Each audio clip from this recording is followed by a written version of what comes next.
Hello, this is Alan. This video is going to be mostly specifically about the things that you need, the special tools that you need to restore a flyer assembly for an old spinning wheel. If you bought or inherited an antique wheel, you're liable to find that there are certain things that almost certainly are going to be wrong with it. So assuming that the legs and the wheel uprights and all the carpentry work, the table and so on are all more or less okay. What we need to look at specifically is the damage that's likely to be on the flyer assembly and the leathers on the maidens. So you might have a wheel that's up to 200 years old, for example, and the leathers will likely be rotten. So one of the things you're going to have to do is make the leathers. Well, that's just a matter of cutting them out and putting them on the drill and drilling them. How do you get it so thick if you don't have leather? Well, that's yeah, that that's thick? right. If the leather's fairly thin, you can glue it together and then you get the right thickness. The thickness will be determined by the thickness of this tapered hole. Mm-hmm. This one that doesn't have a wedge in the back on this side. It does on this one. It doesn't on this one because there's a peg that goes through. Perfect. And so that's done. So we come to the flyer assembly. Now there are a number of things. First of all, that is a left-hand thread almost always, which means it's the opposite of what you think. It's clockwise to get it off. Righty loosey, lefty tighty. And so what happens is this spindle is quite likely to be pretty dirty and gummy. This end where it's running the leathers is liable to be almost worn through. We've seen it. See how raggy it is there. That could do with trimming up a bit. And these screw threads, which were fairly rudimentary anyway, are liable to be worn out. And even the square nut in here, the threads are liable to be gone. This one hasn't. You see it's got some damage on the bobbin. That's fairly typical. And we can talk about bobbins in a minute, but work holding is a little bit of a problem sometimes. What do you mean by that? Well, normally when you're spindle turning, you're working between centres. So you have a running centre in the tailstock. Of the lathe? Of the lathe, yes, of the lathe. And then a drive centre. This drive centre, which you can hammer into the end of the wood, is suitable for example making a leg. Something 2x2, fairly long, say 24 inches long. You often see the holes on the ends, as a matter of fact, from That's true. centers like Yes. that. The other alternative is one of these, which is quite a nice bit of kit, because that is a sprung tip, and it's got the teeth that hold the Will you workpiece. show that again? I wasn't quite at. Okay, there we are. There we It's go. a sprung tip, so you just make a pop in the end of your wood, put that in, and it will drive it back, and that will hold nicely when you wound the tailstock up. If the flyer is broken, which they frequently are, and the reason for that, in my opinion, is probably that when you put it down on the table, it runs off because this is like a big wheel. Can't be helped, but they're frequently broken. And also one of the reasons is that this grain here, and you haven't got much alternative but to put the grain running that way, is very weak. This one isn't broken, I'm quite surprised to see. You kind of see the grain in that one, and that's the way it has to be cut, and so it splits along there. And so a good idea is to get a wood which is difficult to split if you were splitting firewood. So ash is difficult. This is locust, that's difficult to split. Blackgum, hickory. Blackgum's another one. Hickory's a good one. Yeah, so there are several to choose from, local hardwoods. So supposing that the spindle thread has gone, this is so thin that it's going to just wear through and bend and so on, you end up having to make yourself a new spindle. So you've got a wood lathe, you haven't got a metal lathe. So what we're going to do? Well, this is a wonderful piece of kit. This is a Jacobs 3-jaw chuck, and you no doubt know what they are, but nonetheless. So the Jacobs chuck is about $250. Now you can get an alternative Chinese made one will be $60 to $80. They do say that these run truer than the Chinese ones, but you're talking 1 or 2 thousandths of an inch. I did 2 adaptations to this. I cut teeth into the end of these jaws so that when I'm going to grip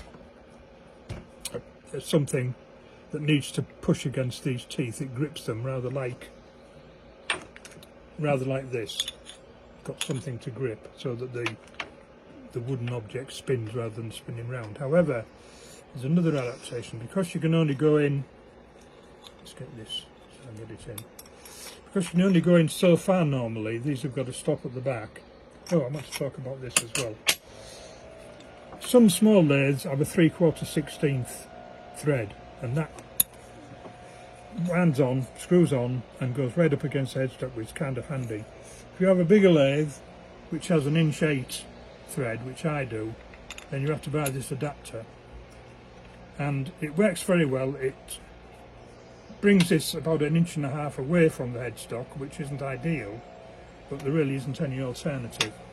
So you want to machine this down on a wood lathe. Well, the easiest way to do that is with a file.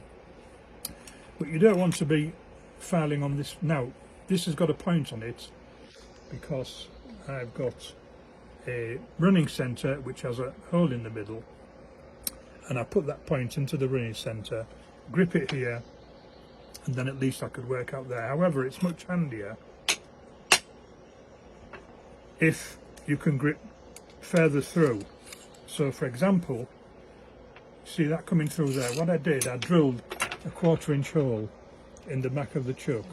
Yep. Now on reflection I should have bought a cheaper Chinese chuck and drilled that rather than drilling this rather expensive Jacobs chuck, but I've had this for probably 30 or 40 years, so it's I've had my money's worth out of it. But so let's get to the point of holding this. So we've got this held as close as we can to the chuck, and we're going to. So you're aligning it, so it's going through the hole at the back, so that it can be way here. Okay. And we're going to file this down. Pretty straightforward. Turn the lathe on, put the file on, and file it down till you get it the size you want. Then you can put the screw threads on with a tap and with a die, and that's just put it in the holder and screw it on. Then the other end you can reverse. So for example, this is 5/16, so it's normally a 1/4". So you want to screw the what's the headstock thing called? I've forgotten. Orifice. Oh, yeah, I thought I was thinking about a lathe. Sorry. Yeah, so the headstock's headstock. Yeah. So he means this. That's right. Okay, the orifice part. This and actually there's one on that too. On this? Yeah, that's got an orifice. Yeah, this is one. So making a new orifice is a bit of a trick, and getting one made would be expensive, but if you've got no alternative, 1/2" or 5/8 steel or brass would do it nicely. And then again you hold it in the chuck and do the filing and the drilling, and then put it on the drill, on the pillar drill, and drill this hole through, and then with your